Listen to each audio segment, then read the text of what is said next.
আমরা এর মধ্যে কিছু কাজ করেছি, প্রাইমারি কাজ করেছি, যে নর্মালি যেসব দেশে আমাদের মানুষ যেতে পারবে বা পারে, যেমন তার একটা বড় অংশ হচ্ছে মিডল ইস্ট, সেখানে কি কি কাজের স্কোপ আছে আগামী 5 থেকে 10 বছর।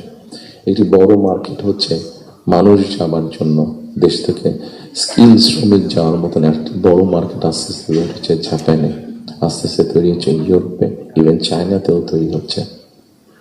আমরা মোটামুটিভাবে একটি অ্যানালাইসিস করে দেখেছি কি কি ধরনের মানুষ এখানে যেতে পারে, সেটার উপর বেস করে আমরা আমাদের ভোকেশনাল ইনস্টিটিউটগুলোকে আমরা সেভাবে মডেলাইজ করতে চাইছি। আপনারা নিশ্চয়ই খেয়াল করেছেন, যেহেতু আপনারা সংবাদ কর্মী, আপনারা নিশ্চয়ই খেয়াল করেছেন গত কয়েকদিনে আমার সাথে বেশ কিছু বিদেশি ডিপ্লোমেট দেখা করেছেন।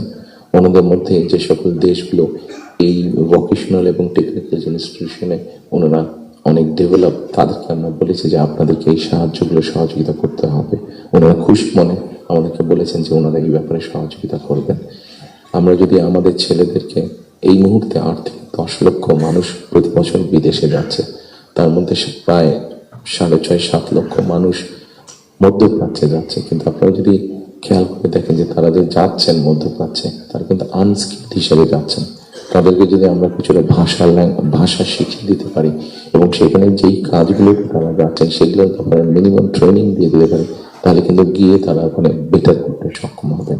ঠিক এইভাবে যদি আমরা রিসার্চ করে যদি মার্কেটগুলোকে বের করতে পারি, তাহলে দেশের বাইরে আমরা বহু সংখ্যক অ্যাকাউন্ট, যে 8 থেকে 10 লাখ, 11 মিলিয়ন মানুষ বিদেশে যাচ্ছে, এটাকে খুব সহজে 2 থেকে 3 বছরের মধ্যে পসিবলি 1.5 to 2 মিলিয়ন করা যাবে।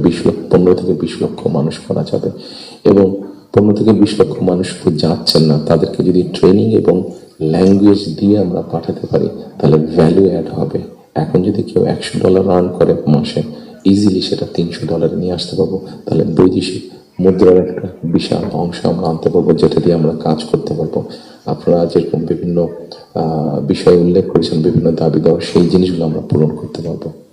আমরা একটি জিনিস বিবেচনা করছি এই মুহূর্তে, এখন যদি আমরা দেখি আমাদের বৈদেশিক মুদ্রা উপার্জনের রাস্তা মূলত দুটি, একটি হচ্ছে গার্মেন্টস এবং একটি হচ্ছে আমাদের রেমিটেন্স, যেটা প্রবাসীরা পাঠিয়ে থাকেন কষ্ট করে।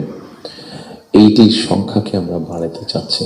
আমরা একটি চিন্তা ভাবনা করেছি, এর মধ্যে নিজেদের মধ্যে আমরা আলাপ করেছি যে কোনো উদ্যোক্তা যদি একটি ইন্ডাস্ট্রি বা ফ্যাক্টরি সেট করেন, যেটির শতকরা 100 ভাগ পণ্য বিদেশে রফতানি হবে।